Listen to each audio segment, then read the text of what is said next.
Tatlo ka persona nga close contacts ang duha ka bikers nga nagpositive sa COVID-19 nagpositibo man sa virus.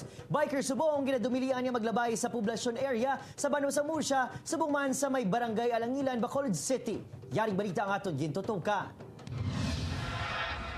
Matapos sa maid-id nga contact tracing, tatlo ka close contacts ng duha ka bikers sa Talisay City ang nagpositibo sa COVID-19. Sunod sa Talisay IATF, ang asawa ni Negros Occidental patient number 190 nga 34 anyos kagang ilawalo katuig nga bata nga lalaki ang natapikan sa virus. Si Negros Occidental patient 189 naman nalatna ng iya 17 anyos sa kabuli. To the rest, sa 8 niya, so is tanan sila asymptomatic.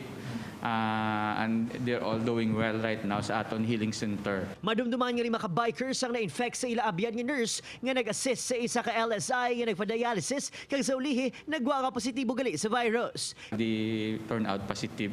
Actually sa tanan sa ila is amo man ning tatlo nga nag-positive sa amon nga pag-conduct ng swab test. Kangay sa pag-ban sang bikers sa Talisay, ginadumilian man ang paglabay sang bikers sa Murcia kag barangay Alangilan, Bacolod City.